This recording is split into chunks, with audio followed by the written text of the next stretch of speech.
নমস্কাৰ আজি আমি ধৰ্মৰ অন্তিমটো ক্লাছলৈ আহিলো এই ক্লাছত আমি ধৰ্মৰ বাকি যিখিনি বাকি আছিল সেইখিনি আমি আলোচনা কৰিম এতিয়া ধৰ্মৰ আমি বিষয় সংজ্ঞা বিষয়ে পঢ়িছো আৰু ধৰ্মৰ বিভিন্ন ভূমিকাৰ বিষয়ে আমি আলোচনা কৰিছো তাৰ লগতে আমি ধৰ্মৰ এটো কথাও জানিব লাগিব ধৰ্মৰ মানুহৰ প্ৰতি ধৰ্মৰ কেনেকুৱা ভূমিকা থাকে আমাৰ মানৱ জাতিৰ কাৰণে ধৰ্মৰ কি সংজ্ঞা থাকিব পাৰে আৰু ধৰ্মৰ কেনেকুৱা ধৰণৰ এটা ইমপ্লিকেশন থাকিব ধৰ্মৰ কেনেকুৱা ধৰণৰ দায়িত্ব থাকিব তাৰ বিষয়ে আমি এবাৰ বিতংভাৱে জানি লওঁ এতিয়া তাৰ আগত এবাৰ আমি ধৰ্মৰ বিষয়ে আৰু এবাৰচোন জানি লওঁ কেনেকুৱা ধৰণৰ তাৰ কথা আছিল যে ধৰ্ম এনে শক্তিৰ ওপৰত বিশ্বাস আছিল যি শক্তিৰ ওপৰত মানৱ জাতিৰ তাৰ কন্ট্ৰোলৰ বাহিৰত এনে শক্তি যি শক্তি হয়তো আমি নেদেখা শক্তি ক'ব পাৰো আৰু এনেকুৱা শক্তিক হয়তো উপাসনা কৰাকে ধৰ্ম বুলি ব্যাখ্যা দিছে এতিয়া বহুতে ধৰ্মৰ সংজ্ঞা বেলেগ বেলেগ ধৰণে দিছে তাৰ বিষয়ে এবাৰ পুনৰাই জানি লওঁচোন মানুহে সদায় বিশ্বাস কৰি আহিছে যে এনে শক্তি আছে যিবোৰৰ তেওঁলোকৰ নিয়ন্ত্ৰণৰ বাহিৰত আৰু সেই নিয়ন্ত্ৰণৰ বাহিৰত শক্তিসমূহক সন্তুষ্ট কৰিবলৈ মানুহে বিভিন্ন সময়ত বিভিন্ন কৌশল অৱলম্বন কৰি আহিছে যেনে উদাহৰণ স্বৰূপে আমি বিভিন্ন ধৰ্মীয় উৎসৱ পাৰ্বণসমূহত দেখি আহিছো কি যে মানৱ জাতিয়ে তেওঁলোকে সেই দেৱতাসকলক সন্তুষ্ট কৰিবলৈ বিভিন্ন সময়ত বিভিন্ন কাৰ্য পদ্ধতি অৱলম্বন কৰিছে যেনেকৈ কেতিয়াবা তেওঁলোকে পূজা পাতলৰ জৰিয়তে আৰু সেই পূজা পাতলৰ যি প্ৰক্ৰিয়া সেই প্ৰক্ৰিয়াটো কিন্তু বেলেগ বেলেগ কিছু ধৰ্মৰ কিছু জনগোষ্ঠীৰ কাৰণে তেওঁলোকৰ ধৰ্মীয় প্ৰক্ৰিয়া বেলেগ আৰু কিছু জনগোষ্ঠীৰ কাৰণে হেতু ধৰ্মীয় প্ৰক্ৰিয়া হয়তো মানে তেওঁলোকে হয়তো এটো একচেপ্ট নকৰিব পাৰে যেনেকৈ উদাহৰণ স্বৰূপে আমি যদি ক'বলৈ যাওঁ কিছু ধৰ্মত আমি এনেকুৱা দেখিছো তেওঁলোকৰ ধৰ্মীয় প্ৰক্ৰিয়াত যিসমূহ কাৰ্য থাকে সেই কাৰ্যখিনি হয়তো তেওঁলোকে পটককে একচেপ্ট কৰি লৈছে কিন্তু সেইখিনি একেই কাৰ্য পদ্ধতি হয়তো বেলেগ এটা ধৰ্মৰ কাৰণে সেইখিনি হয়তো গ্ৰহণযোগ্য নহবও পাৰে তে হেনেকুৱা ধৰণৰ আমি ফ্লাকচুৱেটিং কিছুমান কথা আমি সমাজত দেখিছো যে ধৰ্মক লৈ বহুতে বেপাৰো কৰিছে ধৰ্মক লৈ বহুতে পলিটিক্সও কৰিছে এই কাৰণে ধৰ্মক মানুহে বিভিন্ন ধৰণে ব্যৱহাৰো কৰা আমি দেখিছো সমাজত বিভিন্ন সময়ত বিভিন্ন ধৰণে ধৰ্মক ব্যৱহাৰ কৰা দেখিছো এতিয়া তাৰ আগত আমি এবাৰ ধৰ্মৰ সংজ্ঞাটোৰ বিষয়ে আৰু এবাৰ জানি লওঁচোন ধৰ্ম এনে শক্তি বুলি কৈছিলো যিবোৰ এনেকুৱা কাম বা কৰে যিবোৰৰ ওপৰত মানুহৰ একো নিয়ন্ত্ৰণ নাথাকে আৰু আদিম হওক বা আধুনিক হওক প্ৰত্যেক সমাজতে কিন্তু ধৰ্মৰ এক ভূমিকা আছে আমি যদি আদিম সমাজৰ কথা চাওঁ ধৰ্ম উৎপত্তিৰ বিষয়ে যি থিওৰিৰ বিষয়ে আমি আজি বিতংভাৱে আলোচনা কৰিম তাতে আমি দেখা পাম ধৰ্মৰ উৎপত্তি কেনেকৈ হ'ল ধৰ্মৰ উৎপত্তি হোৱাৰ পিছত ধৰ্মীয় বিশ্বাস কৰা লোকসকলে সেইখিনিনো কেনেকৈ পালন কৰি আহিছে আৰু সময়ৰ লগে লগে সেইখিনি কিমানখিনি পৰিৱৰ্তন হৈছে সময়টো পৰিৱৰ্তনশীল সময়টো কেতিয়াও একেই নাথাকে সেই পৰিৱৰ্তনশীল সমাজত কেনেকেনো ধৰ্মই নিজকে প্ৰতিষ্ঠা কৰি ৰাখিব পাৰিছে এতিয়া আমি যদি আমি হিষ্ট্ৰীটো চাবলৈ যাওঁ আমাৰ ইতিহাস ভাৰতবৰ্ষৰ ইতিহাসকে আমি চাওঁ যে ধৰ্মীয় যিমান পৰম্পৰা আছিল এই পৰম্পৰা কিন্তু আদিম যুগৰ পৰাই চলি আছে আৰু কিছু পৰম্পৰা হয়তো সময়ৰ লগত পৰিৱৰ্তন হৈছে মানুহে যিমানে সময় গৈ আছে তেতিয়া মানুহে সেই ধৰ্মীয় পৰম্পৰা কিছু তেওঁলোকে পৰিৱৰ্তন কৰিছে সময়ৰ লগত সেইখিনি পৰিৱৰ্তন কৰিবলৈ যাওঁতে মানুহে হয়তো কিছু ধৰ্মীয় ৰীতি-নীতি তেওঁলোকে নিজৰ জীৱনত আকোৱালি লৈছে আৰু কিছু ধৰ্মীয় ৰীতি-নীতি তেওঁলোকে হয়তো জীৱনৰ পৰা সেইখিনি পৰিত্যাগ কৰিছে সেই নিজকে খাপ খুৱাবলৈ সমাজত বিভিন্ন সময়ত লোকসকলে নিজৰ ধৰ্মীয় যি ৰীতি-নীতি সেইখিনি পৰিৱৰ্তন কৰি আহিছে এতিয়া আমি যদি উদাহৰণ চাবলৈ যাওঁ আমি দেখা পাম যেনেকৈ আমাৰ সমাজতে আমি দেখিম যে বহুত সময়ত আমাৰ কিছু এনেকুৱা ধৰ্মীয় পৰম্পৰা আছে সেইখিনি হয়তো আমাৰ সমাজৰ কাৰণে ভাল নহয় নাবে আমি সেইখিনি পিছত চালো যে সেইখিনি দেখোন আমাৰ সমাজৰ হিতৰ কাৰণে নহয় নাবে সেইখিনি ধৰ্মীয় পৰম্পৰা হয়তো কৰিলে আমাৰ সমাজৰ লোকসকলৰ আমাৰ মানৱ জাতিৰ কাৰণে হয়তো এটো ভাল নহব এটা পজিটিভ সাইডত এটো নাযাব তেতিয়া হেনেকুৱা ধৰণৰ কিছুমান কাৰ্য আমি মানে পৰিহাৰ কৰিছো আমি সেইখিনি সমাজৰ পৰা সেইখিনি কাৰ্যসূচীসমূহ পৰিহাৰ কৰি পেলাই তাৰ পৰিৱৰ্তে আমি তাতে নতুনত্ব আনি পেলাই নতুন এটা দিশত আগবাঢ়ি গৈছো তেতিয়া হেনুকা ধৰণৰ আমি বহু উদাহৰণ দেখিম আমাৰ ভাৰতবৰ্ষতে আছে বহু পৰম্পৰা হয়তো সময়ৰ লগত পৰিৱৰ্তন হৈছে কাৰণ কি সেইখিনি পৰম্পৰা হয়তো আমি এটা গ্ৰহণযোগ্য কৰিব পৰা নাই নাবা সময়ৰ লগত সেইখিনি খাপ খুৱাব পৰা নাই আগৰ সময়ত সেইখিনি আছিল সমাজত লোকসকলে এইখিনি মানি চলিছিল সেইখিনি ধৰ্মীয় পৰম্পৰা কিন্তু এতিয়া হয়তো সেইখিনি বস্তু ইমান হেৰি কৰিব পৰা নাই, মানুহে পটককে একচেপ্ট কৰিব পৰা নাই, হয়তো এই পৰিৱৰ্তনশীল সমাজত সেইখিনি বস্তু ইমান খাপ খাব পৰা নাই, নাইবা মানুহখিনি সেইখিনি আচল অৰ্থটো বুজি পাইছে, নাইবা সেই অৰ্থটো হয়তো যোনখিনি পৰম্পৰা মানি চলিছিল সেইখিনি হয়তো এইখিনি সময়ত বৰ্তমান আধুনিক যুগত সেইখিনি খাপ খাব পৰা নাই, নাইবা সেইখিনি দৰকাৰ প্ৰয়োজন হোৱা নাই। সেনেকুৱা যেতিয়া প্ৰয়োজনবোধ অনুভৱ কৰিব সমাজৰ লোকসকলে, তেতিয়া সেনেকুৱা সামাজিক পৰিৱৰ্তন, ধৰ্মীয় পৰিৱৰ্তন হোৱা আমি দেখা পাওঁ। গতিকে আমি ধৰ্মক এনে শক্তি বুলি কৈছো যিবিলাক অপ্ৰাকৃতিক শক্তি, ছুপাৰ নেচাৰেল পাৱাৰ, যি অৰ্থাৎ এনে শক্তি যিবোৰৰ মানুহৰ নিয়ন্ত্ৰণৰ বাহিৰত আৰু যাৰ বাবে তেওঁলোকে সন্তোষজনক ব্যাখ্যা নাই। গতিকে আমি এইটো কথাই ক'ব পাৰো যে ধৰ্মক আমি কোনো এক মানে ৰেখা দি আমি জুখিব নোৱাৰো। আমি ধৰ্মৰ ব্যাখ্যা যদি আমি হেৰি কৰি পেলাই যাওঁ, ইয়াৰ যদি আমি ডেফিনেশ্যন এনালাইচিছ কৰি আমি যদি বৰ্তমান সময়ত ইয়াক আমি চাওঁ, তেতিয়া আমি দেখা পাম এনেকুৱা ধৰণৰ একটা আমি ডেফিনেশ্যন পাৰফেক্টলি ক'ব নোৱাৰিম, সংজ্ঞা দিব নোৱাৰিম যে ধৰ্মৰ মানে আমাৰ সমাজত অকল এইটো কামেই কৰিছে। ধৰ্মীয়ৰ যিটো কাৰ্য পদ্ধতি, যিটো ফাংচন, সেইটো বেলেগ বেলেগ ধৰণৰকে। সেইকাৰণে ইয়াৰ আমি অকল এটা ডেফিনেশ্যনতে, এটা সংজ্ঞাতে আমি নিজকে ৰাখিব নোৱাৰো। ইয়াৰ সংজ্ঞাৰ যিখিনি মানে এনালাইচিছ, সেইখিনি প্ৰত্যেকটো সমাজতে বেলেগ বেলেগ। হয়তো আমাৰ সমাজত এইখিনি সংজ্ঞাই গ্ৰহণযোগ্য হৈছে, কিন্তু এনেকুৱা হ'ব পাৰে যে এটা বেলেগ সমাজত সেইখিনি বস্তু হয়তো নহ'বও পাৰে, নাইবা এখন প্ৰিমিটিভ ছ'চাইটি, এখন সৰল সমাজত হয়তো সেইখিনি বস্তু হ'ব পাৰে, নাইবা সেইখিনি বস্তুৱেই যিখিনি সংজ্ঞাত আমাৰ দিয়া হৈছে, আমি যিখিনি পঢ়িছো, সেইখিনি সংজ্ঞা হয়তো বৰ্তমান সমাজত নহ'বও পাৰে। বৰ্তমান সমাজৰ লোকসকলে হয়তো সেইখিনি সংজ্ঞাৰ ভিতৰত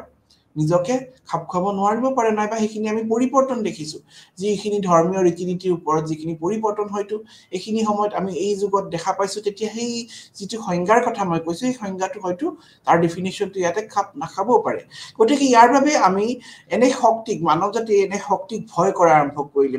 আৰু এই ভয়ৰ সৈতে মোকাবিলা কৰিবলৈ নিজৰ সামৰ্থ্যৰ অনুযায়ী তেওঁলোকে সকলো ধৰণৰ অলৌকিক শক্তিৰ অস্তিত্বত এই বিশ্বাস দিয়া নামটোকে ধৰ্মৰ নাম দিয়া আৰম্ভ কৰিলে। যি শক্তিসকলক মোকাবিলা কৰিবলৈ মানুহে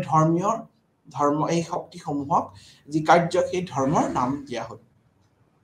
যেনেকে আমাৰ প্ৰকৃতিক শক্তিখিনি, যি নেচাৰেল পাৱাৰ, যে প্ৰকৃতিৰ যি শক্তি, সেই শক্তিখিনিকে যদি আমি চাওঁ, আমি যদি ইয়াক এনালাইজ কৰি চাওঁ, তেতিয়া দেখা পাম যি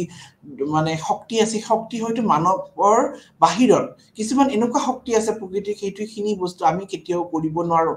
আৰু সেই শক্তিক আমাৰ মোকাবিলা কৰা আমাৰ ক্ষমতাও নাই। এই শক্তিখিনিক আমি কেতিয়াও ধৰি ৰাখিব নোৱাৰো, যিখিনি হয়তো নেচাৰৰ বা প্ৰাকৃতিক শক্তি, প্ৰাকৃতিক দুৰ্যোগ যিখিনি হৈ আছে আমাৰ সমাজত, সেইখিনি বস্তু কিন্তু আমি কিছু বস্তু আমি ধৰি ৰাখিব নোৱাৰো। মানুহে যিমানে আধুনিকতালৈ নাযাওক, যিমানে তেওঁলোকে মডাৰ্ণাইজ নহওক, আমি মানৱ জাতি, কিন্তু আমাৰ কিছু লিমিটেশ্যন আছে। আমি সেই লিমিটেশ্যনৰ বাহিৰত কেতিয়াও কৰিব নোৱাৰো। আমি নেচাৰক কেতিয়াও চেলেঞ্জ কৰিব নোৱাৰো, আমি প্ৰকৃতিক কেতিয়াও চেলেঞ্জ কৰিব নোৱাৰো, পাৰো এটা সীমালৈকে, তাৰপিছত আমি নোৱাৰো। প্ৰকৃতি যেতিয়া ৰুষ্ট হ'ব, তেতিয়া তাৰ প্ৰলয়ংকাৰী ৰূপ আমি দেখিয়ে আছো সমাজত। আমি সময়ে সময়ে প্ৰকৃতিৰ যি ভয়ংকৰী ৰূপ আমি সেয়া দেখি আছো। প্ৰকৃতিৰ যেতিয়া ৰূপ সলনি হৈ যাব, তেতিয়া সেই বিভিন্ন সময়ত সেনেকুৱা বিভিন্ন ধৰণৰ কাল ৰূপ ধাৰণ কৰি পেলাই তেতিয়া সমাজত বিভিন্ন ধৰণৰ প্ৰলয় সৃষ্টি কৰিছে। এইকাৰণে এইসমূহ যদি আমি ৰুধিবলৈ, আমি যদি প্ৰয়াস কৰিবলৈ যাওঁ, তেতিয়া কৰিবলৈ কেতিয়াবা আমি সফল হৈছো, আৰু কেতিয়াবা আমি সফল হোৱা নাই। গতিকে আমি যদি ক'বলৈ যাওঁ ধৰ্মৰ সেইটো এংগেলৰ পৰা যদি আমি অধ্যয়ন কৰিবলৈ যাওঁ, তেতিয়া দেখা পাম ধৰ্মই সেই শক্তিসমূহৰ লগত মোকাবিলা কৰিবলৈ যি এটা মানুহক এটা অনুপ্ৰেৰণা দিয়ে, এটা সাহস দিয়ে, আৰু সেইটোকে আমি ধৰ্ম বুলি ক'ব পাৰো। আৰু নাইবা কেতিয়াবা এনেকুৱাও হয়, আমি দেখিছো, বহুত উদাহৰণ দেখিছো সমাজত, যোনটো আগৰ পৰাই চলি আছে, আদিম যুগৰ পৰা, যে আদিম লোকসকলে যেতিয়া তেওঁলোকে সেই প্ৰাকৃতিক শক্তিসমূহ দেখিছিলে, যেনেকে ফৰেষ্ট ফায়াৰে হওক, নাইবা বিজুলী হওক, ঢেৰেকনি, যি মানে বানপানী, জুই, সেইবিলাক শক্তিক তেওঁলোকে ভয় কৰা আৰম্ভ কৰিছিল। আৰু সেই শক্তিসমূহক তেওঁলোকে ভাবিছিল এই শক্তিসমূহক সন্তুষ্ট কৰিব পৰা যায়, সেই সন্তুষ্ট কৰিলে তেওঁলোকক হয়তো সেই দুৰ্যোগৰ পৰা তেওঁলোকে বাচিব পাৰিব। সেইকাৰণে আমি দেখিছো তেতিয়াৰ পৰাই সেই আদিম যুগৰ পৰা মানুহসকলে এই শক্তিসমূহক ভয় কৰা হ'ল, আৰু সেই শক্তিসমূহক আৰাধনা কৰি থকা হ'ল। আমাৰ প্ৰত্যেক ধৰ্মতে আমি কিন্তু চন্দ্ৰ, সূৰ্য, পানী, আমি তাক সন্মান দিয়া হৈ আছে। প্ৰত্যেক ধৰ্মতে আমি পানীক সন্মান দিয়া কথা আছেই। পানী পবিত্ৰ বস্তু হিচাপে গণ্য কৰা হয় কাৰণ কি পানীৰ এটা শক্তি আছে বিজুলী চন্দ্ৰ সূৰ্য এই প্ৰত্যেক আমি চন্দ্ৰ সূৰ্যক ৰাখি পেলাই আমি বহুখিনি ক্যালকুলেশনও কৰা হয় দিন বহুতখিনি দিন ৰাতিখিনি গণনা কৰি এটা ভাল দিন চোৱাও হয় আৰু সেইখিনি আগত ৰাখি বহুত কাম কৰাও হয় একাৰে সূৰ্য চন্দ্ৰ যি আমাৰ নেচাৰৰ যি বস্তুসমূহ সম্পদসমূহ সেই সম্পদসমূহক মানে আৰাধনা কৰা সেইখিনি কথা এই কনসেপ্টটো আদিম যুগৰ পৰাই চলি আহিছে আৰু সেই সমূহৰ লগত মুকাবিলা কৰি পেলাই মানুহে নিজকে সমাজত খাপ খোৱাবলে সমাজত যাতে তেওঁলোকৰ একো অসুবিধা নহয় একো অপায় অমংগল নহয় এই কাৰণে মানুহ জাতি হে আগৰ পৰা সেইখিনি বস্তু কৰি আহিছিল গতিকে তেনে সেই কথাৰ পৰা কিন্তু আমি ধৰ্মৰ কথা উৎপত্তি হোৱা বুলি আমি ধৰিব পাৰো ধৰ্ম হৈছে পবিত্ৰ বস্তুৰ ওপৰত ধাৰণা যি পবিত্ৰ বস্তুৰ ওপৰত ধাৰণা বুলিও আমি ক'ব পাৰো কেতিয়াবা যেনেকৈ উদাহৰণ স্বৰূপে প্ৰত্যেক ধৰ্মতে কিছু ধৰ্মীয় পবিত্ৰ বস্তু আছে আৰু সেই পবিত্ৰ বস্তুসমূহৰ ওপৰত আমাৰ এটা বিশ্বাস আছে আমাৰ যোনটো ফেইথ আমাৰ যোনটো বিলিফ হেতু পবিত্ৰ বস্তুৰ ওপৰত আমাৰ সদায় আছে যেনেকৈ উদাহৰণ যদি আমি চাওঁ আমাৰ হিন্দু ধৰ্মতে বহুখিনি বস্তু আছে যিসমূহ আমি পবিত্ৰ হিচাপে গণ্য কৰো মানে মুছলিম ধৰ্মতো আছে ইসাই ধৰ্মতো আছে প্ৰত্যেক ধৰ্মতে কিছু প্ৰতীক আছে ধৰ্মীয় প্ৰতীক নামে কিছু বস্তু যিসমূহ অতি পবিত্ৰ বুলি গণ্য কৰা যায় অতি সেক্ৰেট বুলি হেবিলাক অবজেক্ট ধৰা যায় আৰু সেই প্ৰতিছবি সেই মানে সম্পদসমূহক অতি সন্মানজনক বুলি ধৰা যায় গতিকে ধৰ্মৰ যদি আমি সেই এংগেলৰ পাছতে সিম্বলিক কিছুমান ৰিপ্ৰেজেন্টেটিভ আছে একোটা তেওঁলোকৰ সিম্বলিক চিহ্ন যুক্ত একোটা তেওঁলোকৰ ৰিপ্ৰেজেন্টেটিভ আছে প্ৰতিনিধিত্ব আছে যিসমূহে একোটা বস্তুক ৰিপ্ৰেজেন্ট কৰে যেনেকৈ আমি যদি চাওঁ ইয়াত আমাৰ সমাজত দেখিম কি যেনেকৈ স্বাস্তিক চিহ্নটো মই যদি আমি উদাহৰণ স্বৰূপে চাওঁ স্বাস্তিক চিহ্নটো এটা সিম্বল এটো সিম্বলটোৱে হয়তো হিন্দু ধৰ্মক ৰিপ্ৰেজেন্ট কৰিব যেনেকৈ কাচি যোনটো হেতু এটা ইছলাম ধৰ্মৰ লোকসকলৰ ৰিপ্ৰেজেন্টেটিভ হ'ব এনেকৈ খ্ৰীষ্টান ধৰ্মসকলৰ যেনেকৈ ক্ৰছ চিহ্নটো হেতু খ্ৰীষ্টান ধৰ্মসকলক এটা ৰিপ্ৰেজেন্ট কৰিব যেনেকৈ প্ৰত্যেক ধৰ্ম এটা তেওঁলোকৰ নিৰ্দিষ্ট চিহ্ন আছে এই চিহ্নটোৱে তেওঁলোকক ৰিপ্ৰেজেন্ট কৰে তেওঁলোকক প্ৰতিনিধিত্ব কৰে যে ধৰ্মৰ একোটা চিহ্ন যিয়ে ধৰ্মক প্ৰতিনিধিত্ব কৰে আৰু সেই চিহ্নৰ পৰা কিন্তু আমি ধৰ্ম কোনটো ধৰ্মৰ হয় কেতিয়াবা আমি চিনাক্ত কৰিব পাৰো যেনেকৈ স্বাস্তিকটো দেখিলে হিন্দু বুলি আমি ক'ব পাৰো ক্ৰছটো দেখিলে আমি খ্ৰীষ্টান ধৰ্ম বুলি ক'ব পাৰো তে সেই কিছুমান প্ৰতীকে কিন্তু ধৰ্মৰ প্ৰতিছবি দাঙি ধৰাত সহায় কৰে সেই ধৰ্মীয় প্ৰতিছবিসমূহে কিন্তু আমাক মানে বহু কথা কয় যে সেই ধৰ্মীয় প্ৰতিছবিটোৰ পৰাই কিন্তু আমি গম পাৰো যে হেতু জাগাটো নাইবা সেইখিনি যোনখিনি লগোৱা আছে সেইখিনি হয়তো কোনটো ধৰ্মৰ বিলং কৰে কোনটো ধৰ্মৰ হয় গতিকে আমি এনেকুৱা ধৰণৰ প্ৰতিছবি একোটা মানে বিশেষ ভূমিকা আছে বুলি ক'ব পাৰো আৰু প্ৰতিছবিসমূহে ধৰ্মীয় এটা মানে প্ৰতিষ্ঠাপনত সহায় যথেষ্ট পৰিমাণে কৰি আহিছে গতিকে আমি এনেকুৱা ধৰ্মৰ যিখিনি ব্যাখ্যা সেইখিনি কথাৰ পৰা বহু কথা জানিব পাৰো তাৰ লগতে ধৰ্মৰ কাৰণে আৰু ধৰ্মৰ যদি আৰু অন্য ব্যাখ্যা আমি চাওঁ যে ধৰ্ম হৈছে পবিত্ৰ বস্তুৰ ওপৰত সাপেক্ষে বিশ্বাস আৰু আচাৰ ব্যৱহাৰৰ ওপৰত ঐক্যবদ্ধ ব্যৱস্থা অৰ্থাৎ পৃথক বা নিষিদ্ধ বস্তু বিশ্বাস আৰু আচাৰ ব্যৱহাৰ যিবোৰ আমি একোটা নিৰ্দিষ্ট নাম দিয়া হৈছে যেনেকৈ উদাহৰণ স্বৰূপে আমি এইটো কাম কৰিব পাই নাপাই যিখিনি আমাৰ টেবু দিয়া আছে সেইটো কিন্তু আমাৰ ধৰ্মৰ লগত ৰিলেচন আছে ধৰ্মৰ লগত ধৰ্মীয় পৰম্পৰাৰ লগত পাই নাপাই বস্তুটো কিন্তু জড়িত হৈ আছে যেনেকৈ আমাৰ ধৰ্মত প্ৰত্যেক ধৰ্মতে কিছু নিষিদ্ধতা আছে যে এইখিনি কাম আমি কৰিব লাগে আৰু এইখিনি কাম কৰিব নালাগে এইটো কাম আমাৰ কাৰণে ভাল হ'ব এইটো কাম আমাৰ কাৰণে ভাল নহব তে হেনুকা প্ৰত্যেক ধৰ্মতে কিন্তু কিছু কথা দিয়া আছে যেনেকৈ আমি যেনেকৈ চাওঁ যে প্ৰত্যেক ধৰ্মতে দেখিছে কিছু যেনেকৈ যেতিয়া ধৰ্মীয় কাৰ্য কৰিবলৈ যাওঁতে এজন ব্যক্তিয়ে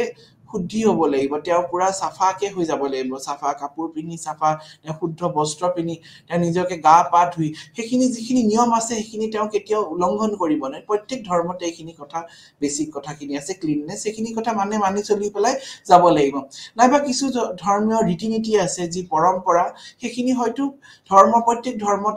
প্ৰায় একোটা স্পেশালিটি বুলি ক'ব পাৰো প্ৰত্যেক ধৰ্মৰে এক বিশেষ অংগ বুলি ক'ব পাৰো যিসমূহ আমি যদি চালিজাৰি চাওঁ তেতিয়া দেখা পাম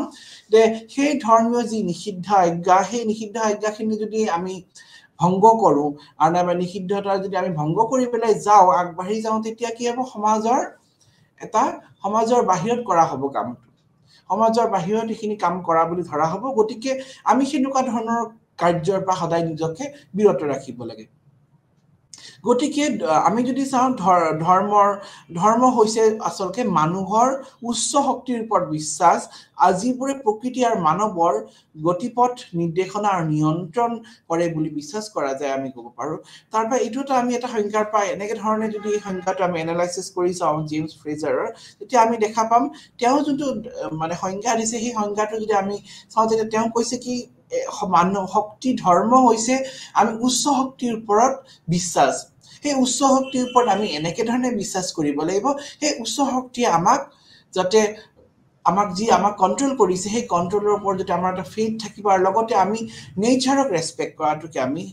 প্ৰকৃতি নাইবা ধৰ্মক অনুকৰণ কৰা বুলি বুজাব আমি যেতিয়া প্ৰকৃতিক সন্মান জনাম প্ৰকৃতিৰ লগত যেতিয়া আমাৰ মানৱ জাতিৰ এটা সুসম্বন্ধ সৃষ্টি হ'ব তেতিয়া সেই সম্বন্ধকে আমি ধৰ্ম বুলি ব্যাখ্যা কৰিব পাৰো সেই সংজ্ঞাটোৰ পৰা আমি এটা কথা জানিব পাৰিলো কি যে আমি যে সদায় প্ৰকৃতিক সন্মান কৰিব লাগে কাৰণ কি আমাৰ প্ৰকৃতি যদি নাথাকে আমি কেনেকে মানৱ জাতি জীয়াই থাকিম প্ৰকৃতিয়ে মানৱ জাতিক এক নাগৰিক হবলে শিকাইছে কিন্তু আমি যদি চাওঁ প্ৰকৃতি যদি আমি সন্মান কৰি নচলো তেতিয়া আমাৰ এনেকুৱা এটা সময় হয়তো আহিব পাৰে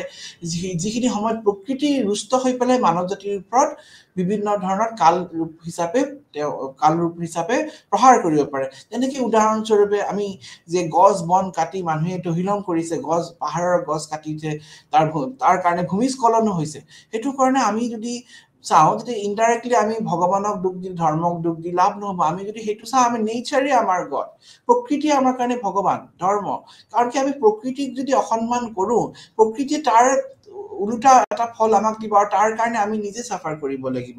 গতিকে সেইটো এটা ভূমিকা বুলি ক'ব পাৰ মানৱ হিচাপে ধৰ্মৰ প্ৰতি ধৰ্ম বুলি ক'ব গলে আমি প্ৰকৃতিৰ ধৰ্ম বুলি কৈছো যদি নেচাৰ যোনটো আমাৰ কাৰণে ধৰ্ম স্বৰূপ হিচাপে আমি সেই প্ৰকৃতিক সন্মান হিচাপে দিব লাগিব যেতিয়াহে প্ৰকৃতিয়ে আমাক সন্মান দিব যেনেকৈ আমি উদাহৰণ যদি চাওঁ তেতিয়া উদাহৰণ দেখা পাম আমাৰ ভাৰতবৰ্ষৰ যিমান বিলাক ধৰ্মীয় মানে সেইবিলাক ধৰ্মীয় যিবিলাক আমাৰ ফেষ্টিভেল হৈ আছে সেই ফেষ্টিভেলসমূহ কিন্তু আমাৰ নেচাৰৰ লগত ৰিলেটেড যেনেকৈ গাৰোসকলৰ ৱাংগালা ফেষ্টিভেলটোৱে মই যদি উদাহৰণ চাওঁ তেতিয়া তেওঁলোকৰ সেই ৱাংগালা মানে যোনটো ফেষ্টিভেল তাৰ লগত যিখিনি ধৰ্মীয় কাৰ্য সেইখিনি কিন্তু কিহৰ লগত জড়িত আমি যদি ভালকে যদি চালি জাৰি চাওঁ তেতিয়া দেখা পাম কি সেই কাৰ্যসমূহ প্ৰকৃতিৰ লগত জড়িত তেওঁলোকে প্ৰকৃতিৰ লগত জড়িত ৰাখি নিজকে সেই কাৰ্যসমূহ কৰি আছে ইকাৰণে প্ৰকৃতি আচলতে আমাৰ সঁচা অৰ্থত ধৰ্মৰ আধাৰ বুলি ক'ব পাৰো তেওঁলোকে যিসমূহ ধৰ্মীয় পৰম্পৰা কৰি আছে সেইখিনি প্ৰকৃতিৰ লগতে জড়িত প্ৰকৃতিৰ লগত তেওঁলোকে জড়িত ৰাখি তেওঁলোকে যেনেকৈ ঝুম খেতিৰ কথা আমি কৰো ঝুম খেতিত তেওঁলোকে যেনেকৈ ধৰণৰ এটা প্ৰচেছৰ যায় সেইখিনি প্ৰকৃতিৰ লগতে জড়িত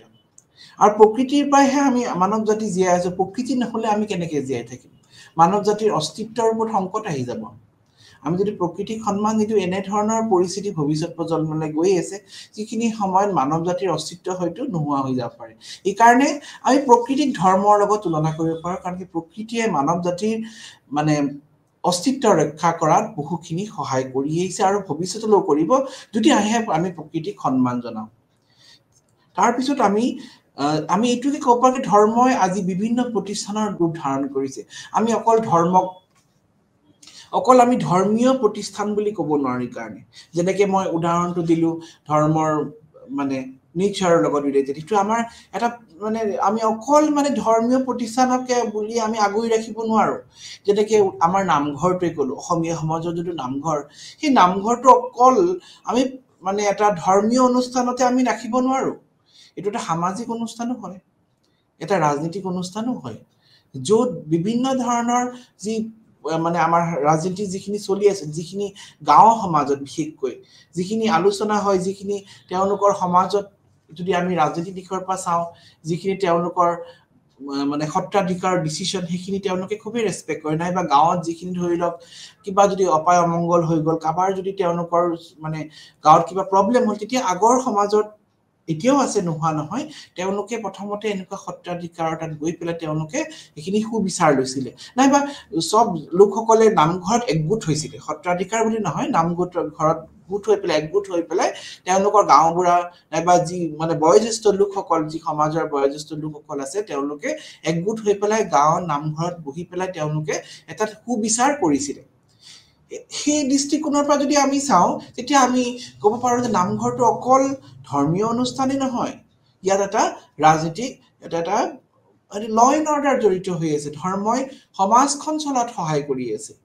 এটা ল এণ্ড অৰ্ডাৰ ইট ইজ মানে আমি এটা ফৰ্ম অফ গভৰ্ণমেণ্ট বুলি ক'ব পাৰোঁ পলিটিকেল ইনষ্টিটিউশ্যন বুলি ক'ব পাৰোঁ যদি আমি সেই দৃষ্টিকোণৰ পৰা চাওঁ য'ত একোটা নিয়ম বান্ধা আছে য'ত মানে বিচাৰ কৰা হয় য'ত এটা সুবিচাৰ কৰা হয় নামঘৰত এতিয়াও আছে আমি যদি চাওঁ ধৰ্ম মানে সমাজ গাঁৱৰ সমাজবিলাকত নামঘৰত এটা তেওঁলোকৰ বিশেষ স্থান আছে যি নামঘৰত গৈ পেলাই তেওঁলোকৰ সমাজত বিভিন্ন সময়ত যিখিনি মানে কেতিয়াবা যদি সমাজত প্ৰব্লেম হয় তেতিয়া চুৰ ডকাইতি কিবা এনেকুৱা ঘটনা হ'লে প্ৰথমতে তেওঁলোকে কি কৰে ৰাইজৰ বিচাৰটো লয় ৰাইজৰ পৰা বিচাৰটো লয় কাৰণ কি কথাই আছে ৰাইজে নখ জোকাৰিলে নৈ বয় ৰাইজৰ হাতত বহুত শক্তি আছে তেতিয়া তেওঁলোকে সদায় ৰাইজৰ পৰাহে প্ৰথমতে পৰামৰ্শটো লয় অৰ্থাৎ গাঁওবুঢ়া এনেকুৱা তেওঁলোকে এটা পঞ্চায়ত বহাই পেলাই তেওঁলোকৰ সুবিচাৰ চিষ্টেমটো এতিয়াও আছে তাৰ পিছতে তেওঁলোকে হয়তো পুলিচ এনেকুৱা থানা কোৰ্টলৈ যোৱা ইচ্ছা কৰে আমি এনেকুৱা বহুত সৰল সমাজত দেখি আছো এতিয়াও তেওঁলোকে তেওঁলোকৰ যি গাঁওবুঢ়া পৰম্পৰা গাঁওবুঢ়াক তেওঁলোকে যোনটো মানে বিচাৰ সেইটো খুবেই সন্মান দিয়ে তাৰ পিছত যেতিয়া যদি গাঁৱত এনেকুৱা ধৰণৰ সমস্যা তেওঁলোকে সমাধান কৰিব নোৱাৰিলে তেতিয়াহে তেওঁলোকে গৈ পেলাই বাহিৰলৈ যায় আৰু সেই গাঁওবুঢ়াসকলে সাধাৰণতে নামঘৰত তেওঁলোকে সাক্ষী কৰি পেলাই গুৰু আসনক সাক্ষী কৰি পেলাই তেওঁলোকে এনেকুৱা ধৰণৰ ডিচিশন দিয়ে নাইবা ৰায় দিয়ে গতিকে আমি মানে যি নামঘৰৰ যোনটো অকল ধৰ্মীয় প্ৰতিষ্ঠান বুলি আমি যোনটো কথা আহে মনলৈ নামঘৰ আহিলে এনেকুৱা ধৰ্মৰ কথাই হ'ব এয়া কথাই হ'ব আমি ক'ব নোৱাৰো এইকাৰণে নামঘৰক যদি আমি চাওঁ সেই দৃষ্টিকোণৰ পৰা নামঘৰ এটা হৈছে আমাৰ ৰাজনৈতিক প্ৰতিষ্ঠান বুলি ক'ব পাৰোঁ তাৰ পিছত এতিয়া আমি যদি ধৰ্মৰ আৰু এটা দৃষ্টিকোণৰ পৰা চাওঁ বিভিন্ন প্ৰতিষ্ঠানৰ পৰা তেতিয়া হ'ল ধৰ্ম হৈছে এক সামাজিক প্ৰতিষ্ঠাননো কেনেকে হ'ল তেতিয়া আমি দেখা পাম কাৰণ কি ধৰ্মত আমি যি নামঘৰত আমি সমাজৰ বিভিন্ন কথা আলোচনা কৰা যায় সমাজৰ এটা ঐক্যবদ্ধ আৰু একতাত বান্ধাত বহুতখিনি সহায় কৰে যে নামঘৰৰ যে নাম গায় নাম গোৱাৰ সময়তে বিভিন্ন লোকসকল একগোট হৈ পেলাই তেওঁলোকে বিভিন্ন কথা আলোচনা কৰে এটা তেওঁলোকে ডিচিশন লয় এটা তেওঁলোকে একগোট হৈ পেলাই সমাজৰ বিভিন্ন কথা আলোচনা কৰি সেইখিনি সমস্যাখিনি দূৰ কৰিবলৈ তেওঁলোকে বিভিন্ন সময়ত প্ৰয়াস কৰি আহিছে যেনেকৈ উদাহৰণস্বৰূপে যদি আমি ক'লো ধৰ্মত তেওঁলোকৰ মানে সমাজত কিবা প্ৰব্লেম আহি গ'ল তেতিয়া তেওঁলোকে কি কৰিব পটককে তেওঁলোকৰ সেই সমাজত নামঘৰত গোটেই লোকসকলে বহি পেলাই তেওঁলোকে আলোচনা কৰি তেওঁলোকে এটা সমাধান উলিয়াব নাইবা সমাজত কিবা ধৰণৰ এনেকুৱা ধৰণৰ কিবা ঘটনা ঘটি গ'ল তেওঁলোকে নামঘৰত বহি পেলাই নামঘৰৰ পৰা ৰায় দিয়ে নামঘৰক তেওঁলোকে সাক্ষী ৰাখি পেলাই তেওঁলোকে বহু কাম কৰে এনেকুৱা সমাজত আমি দেখি আহিছো বহু সময়ত আৰু নামঘৰৰ এটা বহু শক্তি আছে মানুহখিনিক এটা বেয়া কামৰ পৰা আঁতৰাই ৰাখিবলৈ তেওঁলোকৰ মানে বিহেভিয়াৰ কন্ট্ৰোল কৰাটো যেনেকে কিবা এনেকুৱা ধৰণৰ যদি গাঁওখনত কিবা কাম হ'ল যিখিনি সমাজৰ বাহিৰত তেতিয়া সেনেকুৱা লোকক এঘৰীয়া কৰি দিয়ে ধৰ্মৰ মানে এনেকুৱা দৃষ্টিকোণৰ পৰা যদি চাওঁ এটা প্ৰচেছ অফ মানে কি আমাৰ ছ'চিয়েল কন্ট্ৰোল আমাৰ মানুহৰ মানে যি আচৰণ বিধিসমূহ নিয়ন্ত্ৰণ কৰাটো সহায় কৰে মানুহৰ আচৰণ বিধিখিনি নিয়ন্ত্ৰণ কৰিলে সমাজখনটো সুস্থিৰভাৱে চলিব আমি যদি সেই দৃষ্টিকোণৰ পৰা চাওঁ যদি মানৱ জাতিৰ আমি আচৰণ কন্ট্ৰোল কৰিব লাগে যে ধৰ্মক আমি এক অস্ত্ৰ হিচাপে বহু সময়ত লোৱা দেখা পাওঁ যেনে আমাৰ প্ৰত্যেক ধৰ্মত কিছু কথা আছে যিখিনি আমি কৰিব নালাগে নাইবা নাপায় সেইখিনি আমি কাম নকৰো সেইখিনি কাম কৰিলে আমাৰ বেয়া হ'ব আৰু সেইখিনি কামে কিন্তু আলটিমেটলি আমাক সমাজৰ পৰা বেয়া কামৰ পৰা নিজকে আমাক আঁতৰাই ৰাখিছে সেইকাৰণে ধৰ্মক আমি as a process of social control বুলি ক'ব পাৰোঁ এটা ছ'চিয়েল কন্ট্ৰোল এটা অনুষ্ঠান বুলি ক'ব পাৰোঁ এটা অনুষ্ঠান প্ৰতিষ্ঠান কাৰণ কি তাৰ জৰিয়তে কিন্তু আমাৰ সমাজখন কিন্তু মানে এটা বেলেঞ্চৰে চলি আহিছে গতিকে মানৱৰ প্ৰতি ধৰ্মৰ ভূমিকা সেইটো এটা ভূমিকা বুলি ক'ব পাৰোঁ কাৰণ কি আমি দেখা পাওঁ বহু সময়ত সেনেকুৱা ধৰণৰ মানে প্ৰতিষ্ঠানিক ৰূপ লৈ পেলাই ধৰ্মই বহু সময়ত নিজৰ কৰ্তব্য পালন কৰি আহিছে ধৰ্মই ইয়াৰ উপৰিও বিষয়ে আমি বিভিন্ন পণ্ডিতে সদায় বিতৰ্ক আৰু আলোচনা কৰি আহিছে সমাজ বিজ্ঞানৰ ভাষাত ক'বলৈ গ'লে ধৰ্ম হৈছে স্পষ্ট আৰু অস্পষ্ট দুটা ৰূপত পবিত্ৰ বিশ্বাস আৰু অনুশীলনৰ ব্যৱস্থা ধৰ্মৰ মতাদৰ্শন লগতে প্ৰতিষ্ঠানৰ সদতে ভূমিকা পালন কৰে আজি ধৰ্ম অধিক সংকীৰ্ণ মানৱভূমিৰ দৃষ্টিভংগী গ্ৰহণ কৰে কিন্তু বহল অৰ্থত ধৰ্ম বুজিবলৈ সমাজৰ ইয়াৰ বিষয়ে তলত গুৰুত্বপূৰ্ণ কথা কিছু আমি আলোচনা কৰিব লাগিব গতিকে আমি অকল মানৱ আমি যদি ধৰ্মৰ অকল মানে নেৰো সাইডৰ পৰা সংকীৰ্ণ মনোভাৱৰ পৰা যেতিয়া দেখা পাওঁ অকল ধৰ্মীয় অনুষ্ঠান নাইবা ধৰ্মীয় মানে ব্যাখ্যা দিয়া ধৰ্মীয় ৰীতি-নীতি সেইবিলাকতে আমি সীমিত ৰাখিব নোৱাৰো আমি অকল ধৰ্মকে অকল ধৰ্মীয় মানে ব্যাখ্যা দিয়া ধৰ্মীয় অনুষ্ঠান কৰা তাতে আমি কেতিয়াও সীমিত ৰাখিব নোৱাৰো ধৰ্ম এটা হৈছে তাৰ বিভিন্ন ভূমিকা আছে মানৱ জাতিৰ কাৰণে ভূমিকাটো যোনটো কলো যে অকল ধৰ্মীয় লেকচাৰ দিয়াই নহয় ধৰ্মীয় হেৰি কৰাই নহয় তেওঁলোকৰ সোশ্যাল এটা ভূমিকা আছে সমাজখনত বান্ধি ৰাখা সমাজৰ লোকখিনি একগোট হৈ পেলাই চলি ৰাখা তেওঁলোকে যোনটো নামঘৰৰ মই উদাহৰণটোৱে দিলো নামঘৰত যে মানুহসকলে নামখিনি গাবলৈ আহে যদি সেইটো কিন্তু এটা কি বুজে একগোট হৈ পেলাই আহে লোকসকলে ইউনাইটেড হৈ পেলাই তেওঁলোকে ভগৱানৰ নাম গায় তেনেকে আমি যদি মছজিদটোকে উদাহৰণ মছজিদটোতে লোকসকলে একগোট হৈ পেলাই তেওঁলোকে নামাজ পঢ়ে সেইটো এটা মানে কি হয় এটা একতাৰ প্ৰতীক গুৰুদ্বাৰা গুৰুবাণী যে শুনিবলৈ যায় যে লোকসকলে একগোট হয় তাৰমানে এটা স্থানত আহি পেলাই তেওঁলোকে একগোট হৈ পেলাই নেদেখাজনক তেওঁলোকে যে স্মৰণ কৰে এই স্মৰণ কৰাটোৱে কিন্তু ধৰ্মৰ হয় কিন্তু তাৰ লগত আৰু এটা তাৰ দৃষ্টিকোণৰ পৰা আমি যদি চাওঁ তেতিয়া দেখা পাম কি ধৰ্মই লোকসকলক মানে সোশ্যাল বন্ডিং ৰাখিবলৈ সহায় কৰে একগোট হৈ পেলাই তেওঁলোকে যদি সমাজৰ কিবা ভাল কাম কৰে আৰু লগতে তেওঁলোকৰ যদি একগোট হৈ পেলাই যে মানে একতাই যে শক্তি সেই কথাটো ধৰ্মই বাৰ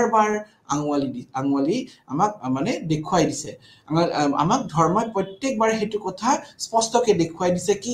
আমি একতাকে থাকিলেহে আমি সদায় জয় হ'ম আৰু সেইটো কথা ধৰ্মই আগৰ পৰাই কৈ আহিছে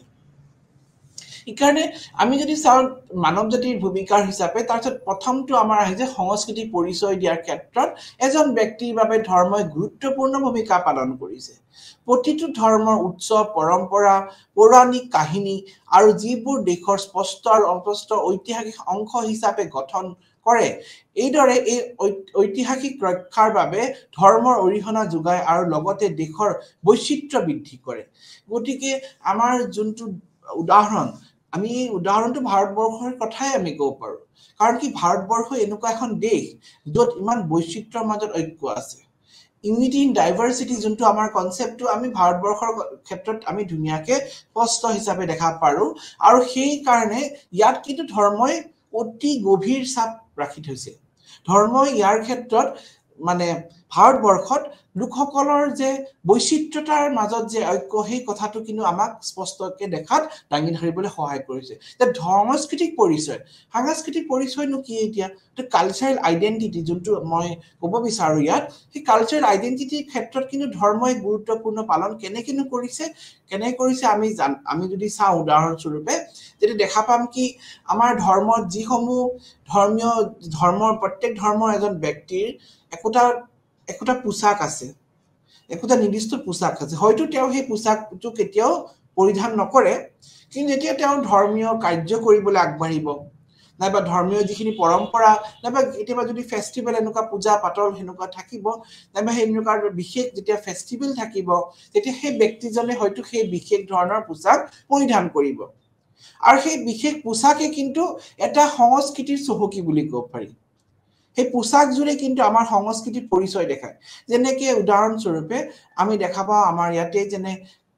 আমি সদায়তো বেলেগ ধৰণৰ ফৰ্মেল কাপোৰে পিন্ধিলো নাইবা যেতিয়া বিশেষকৈ যেতিয়া পূজা পাতল হ'ল নাইবা ফেষ্টিভেল হ'ল যেতিয়া দুৰ্গা পূজাই হওক ঈদেই হওক গুৰু ফেষ্টিভেলেই হওক তেতিয়া কি হয় আমি আমাৰ নিজৰ পৰম্পৰাগত পোছাকসমূহ আমি পৰিধান কৰোঁ আৰু সেই পৰম্পৰাগত পোছাকে কিন্তু আমাক চহকী কৰি ৰাখিছে বিশেষকৈ যেনেকে অন্য দেশত আমি পশ্চিমীয়া দেশসমূহক যদি চাওঁ তেওঁলোকৰ হেনেকুৱা ধৰণৰ আছে যদিও কম কিন্তু আমাৰ ভাৰতবৰ্ষত আমি দেখা পাম তেতিয়া একোটা বিশেষ ফেষ্টিভেল হয় নাইবা একোটা ধৰ্মৰ লোকসকলৰ যি তেওঁলোকৰ ফেষ্টিভেল তেওঁলোকে পালন কৰিবলৈ যায় তেতিয়া তেওঁলোকে সদায় নিজৰ মানে পোছাকটো সদায় পিন্ধিবলৈ চেষ্টা কৰে যেনেকৈ বিহুৰ কথাই মই ক'লো বিহু যেতিয়া বিহু সময় তেতিয়া সদায় কি কৰে আমি সদায় পৰম্পৰাগত ড্ৰেছ পোছাক পিন্ধিবলৈ সদায় ভাল পাওঁ যদিও বিহুটো কোনো ধৰ্মৰ লগত ৰিলেটেড নহয় তথাপিও আমি দেখিছো কিছু ক্ষেত্ৰত পিন্ধিবলৈ আমি চেষ্টা কৰোঁ তাৰ লগতো যেনেকৈ অন্য পূজা পাতলে হওক নাইবা কিবা অন্য ফেষ্টিভেলে হওক তেতিয়া আমাৰ মানুহে কি কৰে আমি তেতিয়া সদায় আমাৰ যোনটো পৰম্পৰাগত যোনটো আমাৰ ড্ৰেছ পোছাক আছে আমি সদায় সেইটোকে প্ৰিফাৰ কৰোঁ আৰু সেইটোৱে কিন্তু আমাৰ আইডেণ্টিটি প্ৰকাশ কৰে যেনেকৈ উদাহৰণস্বৰূপে আমি এখন দুৰ্গা পূজাৰ কথাই কওঁ তেতিয়া আমাৰ যিখিনি আমাৰ ফেষ্টিভেলত যিখিনি আমাৰ ধৰ্মত যিখিনি পৰম্পৰাগত আমি যোনটো ট্ৰেডিশ্যন মেইনটেইন কৰিম তেতিয়া সেইখিনি ট্ৰেডিশ্যনে কিন্তু আমাৰ কালচাৰটো আমাৰ সংস্কৃতিটো উদঙাই দিয়ে আমাৰ উৎসৱ ধৰ্ম উৎসৱসমূহত যি পৰম্পৰা সেই পৰম্পৰাৰ লগত কিন্তু পৌৰাণিক কাহিনীও জড়িত হৈ আছে আৰু সেই কাহিনীসমূহে কিন্তু আমাৰ দেশখনক চহকীয়া কৰি ৰাখিছে যেনেকৈ ধৰক আমি উদাহৰণস্বৰূপে চালো যে দুৰ্গা পূজাৰ কথাই ক'লো দুৰ্গা পূজাত যিখিনি আমাৰ 5 দিনৰ যিখিনি মানে পৰম্পৰাগত যিখিনি ৰিচুৱেলছ চলি আছে সেই ৰিচুৱেলছখিনি যেতিয়া আমি মানিবলৈ যাওঁ তেতিয়া আমি একোটা বিশেষ মানে পৰম্পৰাৰ মাজৰে আমি যাব লাগিব বিশেষ আমি ৰুলছৰ মাজৰে যাব লাগিব তেতিয়া সেইখিনি কিন্তু আমাৰ কালচাৰটো উদঙাই দিয়ে হয়তো সেইখিনি বস্তু বেলেগ সময়ত এজন ব্যক্তিয়ে হয়তো দেখা নাপাব পাৰে বাহিৰৰ ব্যক্তি এজনে এইজন ব্যক্তি দেখোন কৰা নাই কিন্তু সেই ব্যক্তিজনে যেতিয়া তেওঁ কিবা পূজা পাৰ্বণত যেতিয়া তেওঁ মানে নিজকে এংগেজ কৰিলে নাইবা তেওঁ যেতিয়া তেওঁৰ এৰিয়া যেতিয়া পূজা পাৰ্বণ হ'ল নাইবা তেওঁ নিজৰ ঘৰতে কিবা ফেষ্টিভেল পাতিলে তেতিয়া তেওঁ সেইটো ট্ৰেডিশ্যনটো মেইনটেইন কৰিব তেওঁ সেই ৰিচুৱেলছখিনি তেওঁ চেলিব্ৰেট কৰিব আৰু তেতিয়া সেই ব্যক্তিজনৰ যিখিনি কালচাৰেল আইডেণ্টিটি সেইটো এটা প্ৰকাশ পাব গতিকে আমি যদি চাওঁতে সেই ধৰ্মই কিন্তু সংস্কৃতিৰ মানে গুৰি ধৰা বুলি ক'ব পাৰোঁ সংস্কৃতিৰ মানে এক গুৰি ধৰা আৰু ৰুট বুলি ক'ব পাৰোঁ কাৰণ কি ধৰ্মৰ অবিহনে সংস্কৃতিটো পৰিচয় অসম্ভৱ কথা এইকাৰণে মানে এনে ধৰণৰ ঐতিহ্য ৰক্ষাৰ কাৰণে ধৰ্মৰ অৰিহণা যোগায় আৰু লগতে দেশৰ বৈচিত্ৰ্যৰ বৃদ্ধি কৰে বুলি ক'ব পাৰি কাৰণ কি এখন দেশত বিভিন্ন ধৰ্মীয় লোক থাকে বসবাস কৰে আৰু সেই লোকসকলৰ যদি আমি চাওঁ ধৰ্মীয় পৰম্পৰাসমূহ বৈচিত্ৰ্য যে আমি অসমৰ কথাই ক'লো অসমতে আমি চাম কি বিভিন্ন ধৰণৰ লোকৰ ধৰ্মৰ লোকসকলে বসবাস কৰে বৈষ্ণৱ ধৰ্মৰ লগত শাক্ত ধৰ্ম আমি যদি হিন্দু ধৰ্মৰ কথাই চাওঁ তেতিয়া কিমানখিনি তাৰ মাজতে কিমানখিনি বিভেদ আছে আৰু সেইখিনি তেওঁলোকে লোকসকলে যেতিয়া তেওঁলোকৰ ধৰ্মীয় পৰম্পৰা তেওঁলোকে যেতিয়া চেলিব্ৰেট কৰে তেতিয়া তেওঁলোকৰ যিটো আইডেণ্টিটি যেটো কালচাৰেল আইডেণ্টিটি সেইটো প্ৰকাশ পায় গতিকে ইয়াৰ যোনটো মানে ভূমিকা আমি ধৰ্মৰ ভূমিকাটো অতি গভীৰ বিশেষকৈ সংস্কৃতিৰ পৰিচয় দাঙি ৰাখা তাৰ পিছত আমি নেক্সট পইণ্টটো চাম মূল্যবোধ আৰু নৈতিকতাৰ ক্ষেত্ৰত ধৰ্মই নৈতিক কাঠামৰ সৃষ্টি বুলি ক'ব পাৰি কৰাত সহায় কৰে আৰু লগতে দৈনন্দিন জীৱনত মূল্যবোধৰ নিয়ন্ত্ৰণ এই বিশেষ পন্থাই এজন ব্যক্তিক চৰিত্ৰ গঠনত সহায় কৰে আমি গম পাব যে ধৰ্মই কি কৰিছে এজন ব্যক্তিৰ যি চৰিত্ৰ গঠনৰ সহায় কৰে কাৰণ কি ধৰ্মৰ যি মানৱৰ জাতিৰ কাৰণে যিখিনি দায়িত্ব সেই দায়িত্বটোৱে অকল আমাৰ সমাজৰ একতা ৰখাৰ লগতে নহয় কাৰণ কি সমাজত থাকিবলৈ আমি সমাজৰ কিছুমান নিয়ম মানি চলিবই লাগিব কিন্তু তাৰ লগতে আমাৰ নৈতিকতাৰ আমাৰ যিখিনি ভ্যালুজ নৰ্মছ সেইখিনি ক্ষেত্ৰত কিন্তু ধৰ্মই তাৰ পৰিচয় আগৰ পৰাই দাঙি ধৰিছে আমি দৈনন্দিন জীৱনত কেনে ধৰণৰ কাম কৰিব লাগিব আৰু সেই কেনে ধৰণৰ কামৰ জৰিয়তে আমি নিজৰ পৰিচয় ৰাখিব পাৰিম তে সেইখিনি কথাটো ধৰ্মই আগৰ পৰাই কৈ আহিছে এই কাৰণে ধৰ্মই হৈছে নৈতিকতাৰ কাঠ বুলি ক'ব পাৰো আধ্যাত্মিকৰ সংযোগ ক'ব পাৰি ধৰ্মৰ মানৱ জাতিৰ প্ৰতি আৰু এটা তাৰ দায়িত্ব আজিৰ পৃথিৱীত মানুহে সদায় অৰ্থনৈতিক আৰু বস্তুগত সাধনৰ ওপৰত সন্ধানত থাকে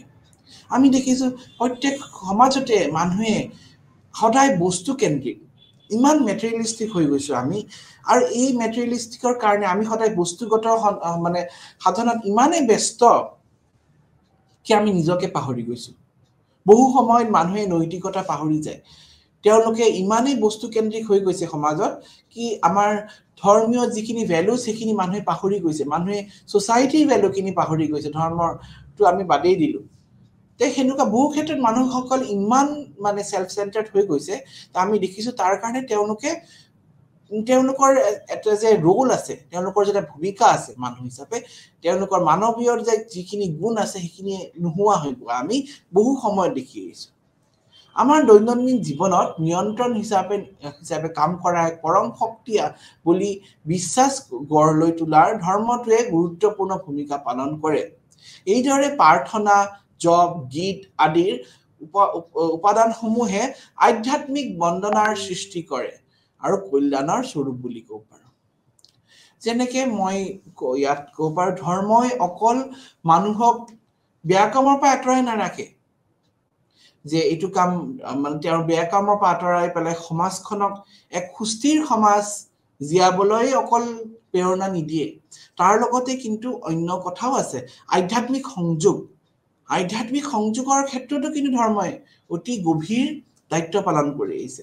যেনেকে আমি যদি চাওঁ যে মানুহসমূহ যেতিয়া খুবেই বেছি মেটেৰিয়েলিষ্টিক হৈ যায় তেতিয়া তেওঁলোকৰ বহুখিনি প্ৰব্লেম আহি যায় তেওঁলোকে সদায় সাইকোলজিক্যাল ডিস্টাৰবেন্স হৈ যায় তেওঁলোকে সদায় মানসিকভাৱে সুস্থতা নাথাকে মানে যিমানেই মানে বস্তুগত সাধনাৰ প্ৰতি বেছি আকৃষ্ট হ'ব আমি দেখা পাওঁ সেই মানুহসমূহ কিন্তু সদায় তেওঁলোকৰ মনবিলাক কেতিয়াও স্থিৰত নাথাকিব তেওঁলোকৰ জীৱনত তেওঁলোকে হয়তো পইচা অৰ্থ খুবেই পৰিমাণে ঘটিব পাৰিব কিন্তু তেওঁলোকে কেতিয়াও মানে স্পিৰিচুৱেলিটি তেওঁলোকে কেতিয়াও গেইন কৰাত বহুতখিনি প্ৰব্লেম হ'ব পাৰে নাইবা তেওঁলোকে মেণ্টেল স্যাটিসফ্যাকশন যে মানসিক তেওঁলোকে শান্তি হেতু তেওঁলোক লোকসকলে পাবলে বহুত কষ্ট কৰিব কাৰণ আমি দেখা পোৱা যায় গতিকে তেনে ক্ষেত্ৰত এই মানে আমাৰ ধৰ্মৰ এক গুৰুত্বপূৰ্ণ ভূমিকা পালন কৰি আহিছে কাৰণ কি ধৰ্মই যিখিনি উপাদান যেনেকে প্ৰাৰ্থনা জপ গীত আদি সেই সময় কিন্তু আমাৰ আধ্যাত্মিক বন্দনা সৃষ্টি কৰিছে যেনেকে প্ৰত্যেক ধৰ্মতে কিছু একোটা প্ৰাৰ্থনা আছে আৰু প্ৰাৰ্থনাই মানুহৰ মন মগজু স্থিৰতালৈ আনে এইটো এটা ওয়ান টাইপ অফ মেডিটেশন বুলি আমি ক'ব পাৰো যাৰ জৰিয়তে আধ্যাত্মিক সংযোগৰ লগত মানুহে নিজকে মিলাব পাৰে আৰু যিসমূহ গীত আছে আমি গীতসমূহ যেতিয়া মানৱে আমি যেতিয়া মনলৈ আনিম পুৰণা আনিম সেইখিনি যেতিয়া আমাৰ আধ্যাত্মিক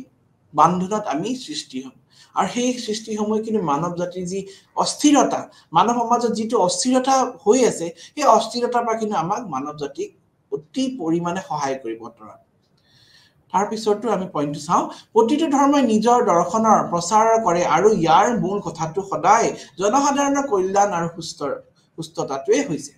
যে প্ৰত্যেক ধৰ্মতে আমি তেওঁলোকৰ নিজৰ ফিলসফিটো তেওঁলোকে সদায় এক্সপ্লেইন কৰাত প্ৰচাৰ কৰাত তেওঁলোকে সদায় গুৰুত্বপূৰ্ণ মানে গুৰুত্বপূৰ্ণ ভূমিকা পালন কৰিছে যেনেকৈ প্ৰত্যেক ধৰ্মতে তেওঁলোকে ধৰ্ম প্ৰচাৰৰ ওপৰত তেওঁলোকৰ নিজৰ ধৰ্ম প্ৰচাৰ কৰি পেলাই তেওঁলোকে ধৰ্ম প্ৰচাৰ কৰাৰ ওপৰত সদায় তেওঁলোকে গুৰুত্ব আৰু কৰিছে কিন্তু সেই প্ৰত্যেক ধৰ্মৰে কিন্তু এটাই মটো থাকে কি হয় জনসাধাৰণৰ কল্যাণ আৰু সুস্থতা জনসাধাৰণৰ কল্যাণই হৈছে প্ৰত্যেক ধৰ্মৰে এটা মূল মন্ত্ৰ বুলি ক'ব পাৰো আৰু সেই মূল মন্ত্ৰতে কিন্তু সমাজখনৰ বান্ধি ৰাখাত সমাজখনক একগোট কৰি ৰাখাত সহায় কৰিছে কোনো ধৰ্মত এনেকুৱা কথা কেতিয়াও নিশিকায় কি এজনৰ কাৰণে বেয়া কৰিলে এজনৰ ভাল হ'ব এই কথা কেতিয়াও নিশিকায় আমি মানুহে এইবিলাক সৃষ্টি কৰা কোনো ধৰ্মত কেতিয়াও কোৱা নাই কি বেয়া কাম কৰিব লাগে এইটো কৰিব নালাগে প্ৰত্যেক ধৰ্মতে সদায় সবৰ মানে কল্যাণৰ কাৰণে জনসাধাৰণৰ কল্যাণৰ কাৰণে সবৰ ভালৰ কাৰণে চিন্তা কৰাটোকে প্ৰত্যেক ধৰ্মতে কোৱা হৈছে এতিয়া আৰু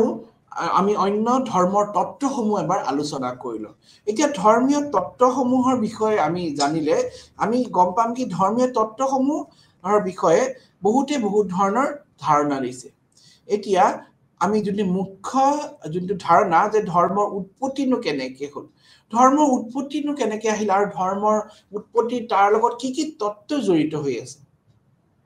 এতিয়া আমি যিসমূহ কথাৰ পৰা এইটো গম পালো কি ধৰ্মৰ অকল সামাজিককে দায়িত্ব নাই ইয়াৰ লগতে কালচাৰেল ৰোল আছে পলিটিকেল ৰোল আছে আৰু লগতে ইয়াৰ ৰোল আছে মানুহৰ এটা সুস্থিৰ সমাজ মানৱ জাতিৰ কাৰণে এটা সুস্থিৰ সমাজ গঢ় ৰাখা আৰু লগতে ধৰ্মৰ আৰু এটা ৰোল আছে সোশ্যাল ওয়েলফেয়াৰ মানুহৰ কল্যাণৰ কাৰণে সামাজিক কল্যাণৰ কাৰণে কাম কৰা এনে ধৰণৰ কোনো কাৰ্য নকৰা যি সমাজৰ বিৰত হয় এই কাৰণে আমি দেখি পাম বহু ধৰ্মৰ যিখিনি পৰম্পৰা যিখিনি ৰিচুৱেলছ আছে কিছু হয়তো সেইখিনি সময়ৰ লগত পৰিৱৰ্তন হৈছে সময়ৰ লগত মানুহে সেইখিনি পৰিৱৰ্তন কৰিছে নাইবা সেইখিনি তেওঁলোকে হলাই দিছে গতিকে আমি তত্ত্বসমূহনো কি সেইসমূহ থিওৰিবিলাক এবাৰ আলোচনা কৰি লওঁ প্ৰথম তত্ত্বটো হৈছে টাইলৰ ইবি টাইলৰে তেওঁ যোনটো তেওঁ থিওৰিৰ কথা কৈছে ধৰ্মৰ উৎপত্তিৰ বিষয়ে তেওঁ বিষয়ে টাইলৰে ধৰ্মৰ উৎপত্তিৰ বিষয়ে টাইলৰে তত্ত্বিক জনপ্ৰিয়তাৰ বিষয়ে তেওঁ কৈছে কি এনিমিজমৰ ওপৰত তেওঁ ধাৰণা দিছে এনিমিজম শব্দটো এনিমিয়া শব্দৰ পৰা উৎপত্তি হৈছে যাৰ অৰ্থ হৈছে আত্মা তেওঁ এনিমিজম থিওৰিৰ পৰা এনিমিজম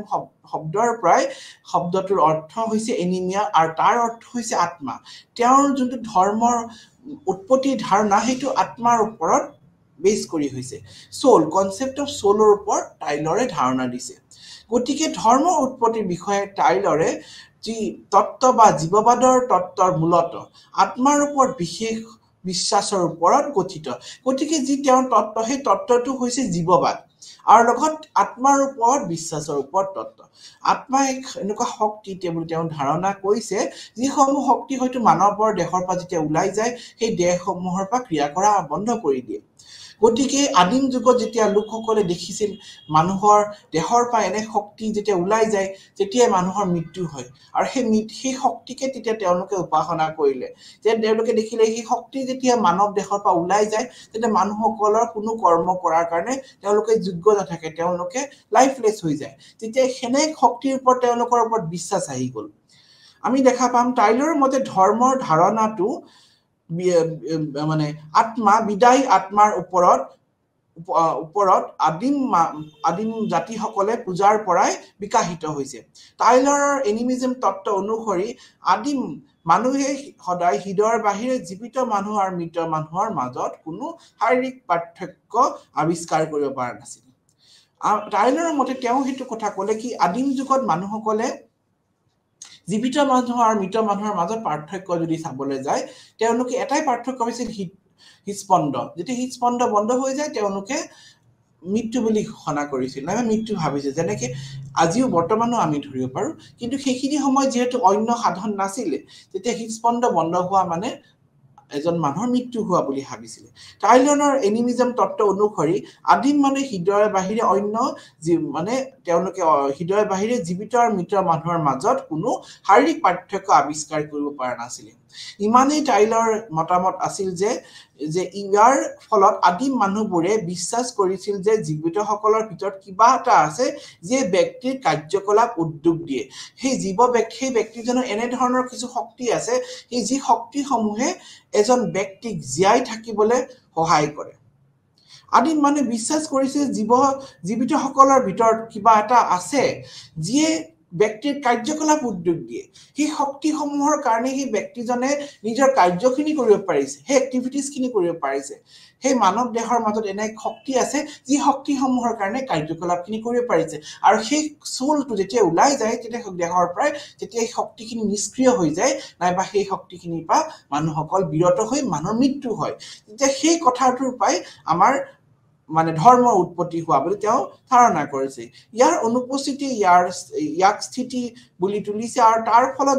জীৱিতসকলৰ দৰে কোনো কাম কৰিব নোৱাৰিছিল গতিকে টাইলৰ মতে আদিমসকলে এই সিদ্ধান্ত উপনীত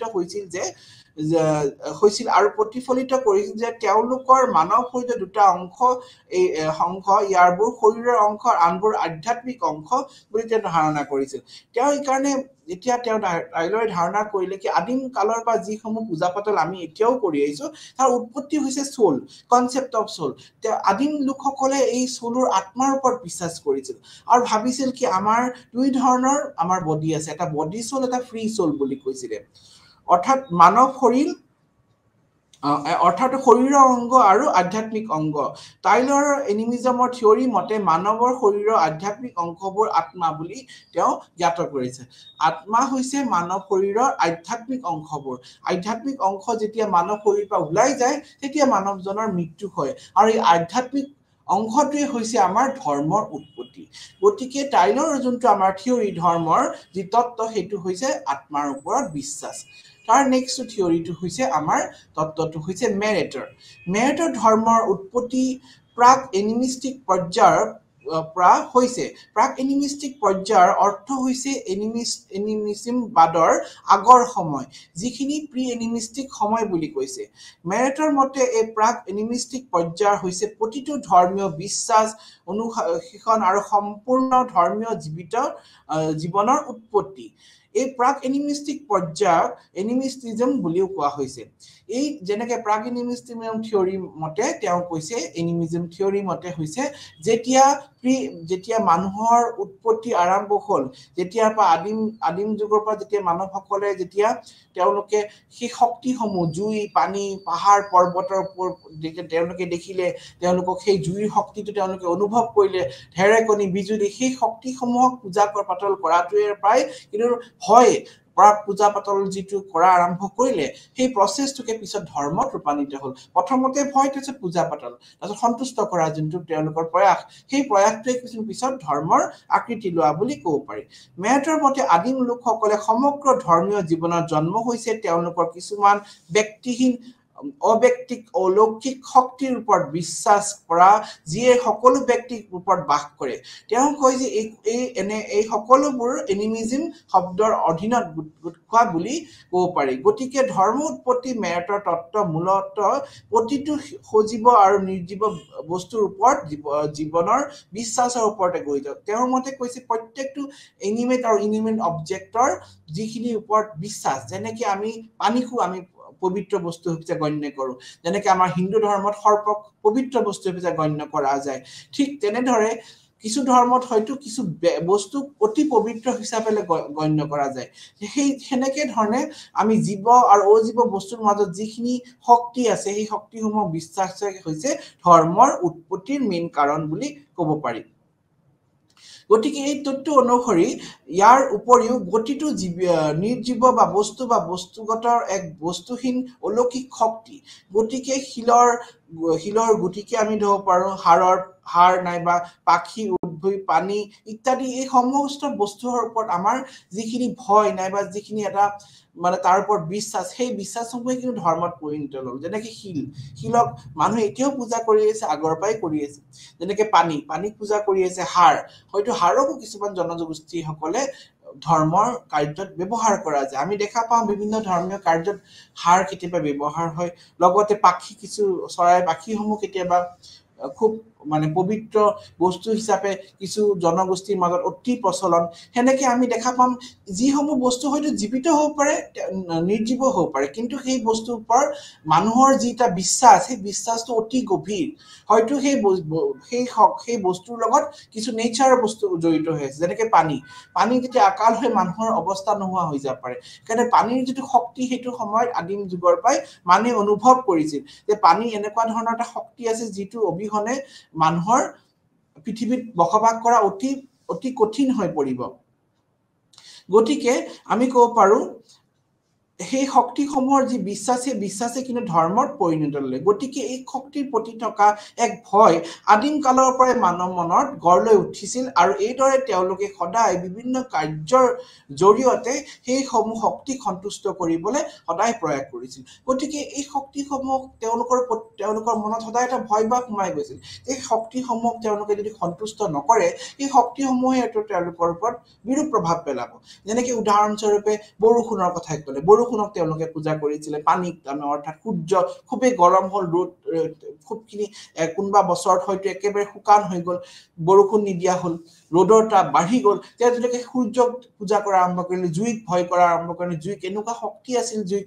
আদিম কালৰ পৰা যেতিয়া এখন জংঘলক জ্বলাই দিব পৰা শক্তি আছিল ফৰেষ্ট ফায়াৰ যোনটো তেওঁলোকে আদিম লোকসকলে ভাবিছিল কি এনে শক্তি আছে তাৰমানে যি হয়তো নেচাৰৰ আৰু সেই শক্তিসমূহে হয়তো মানৱৰ বাহিৰত out of the control of men আৰু সেই শক্তিসমূহ সন্তুষ্ট কৰাটোৱেই আচলতে উপায় এইকাৰণে সেই শক্তিসমূহ সন্তুষ্ট কৰিবলৈ বিভিন্ন সময়ত তেওঁলোকে বিভিন্ন ধৰণৰ কাৰ্য পদ্ধতি অৱলম্বন কৰিছিল আৰু সেই সেইখিনি ক্ৰিয়া প্ৰক্ৰিয়াখিনিয়ে পিছত গৈ ধৰ্মৰ উৎপত্তিৰ মেইন কাৰণ বুলি ক'ব পাৰোঁ তাৰ লগতে আমি এটো দেখা পাম যিসমূহ ধৰ্মৰ উৎপত্তিৰ বিষয়ে আমি আৰু এক মানে তত্ত্ব পাইছো যিসমূহ দুৰ্খেমে কৈছে তেওঁ কি কৈছে তেওঁৰ ধৰ্মৰ উৎপত্তিৰ বিষয়ে দুৰ্খেমে তত্ত্ব ধৰ্মৰ সমাজ বিজ্ঞানৰ ব্যাখ্যাৰ এক অন্যতম তেওঁৰ সমাজ বিজ্ঞানৰ দৃষ্টিকোণৰ পৰা ধৰ্মক অধ্যয়ন কৰা প্ৰতিজন ব্যক্তি আছিল মেইন ব্যক্তিজন আছিল দুৰ্খেম তেওঁ ধৰ্মক সোশিয়োলজিক্যাল সাইডৰ পৰা ধৰ্মৰ যে এটা আমাৰ সমাজৰ প্ৰতি এটা দায়বদ্ধ আছে ধৰ্মৰ যে সমাজখন পৰিৱৰ্তন কৰা সমাজখন গঢ়াৰ যে এটা ভূমিকা আছে তেওঁ সেই দৃষ্টিকোণৰ পৰা ফ্ৰম সোশিয়োলজিক্যাল পাৰ্সপেক্টিভৰ পৰা তেওঁ ধৰ্মৰ বিষয়ে আলোচনা কৰিছে ধৰ্মৰ উৎপত্তিৰ বিষয়ে আলোচনা কৰিছে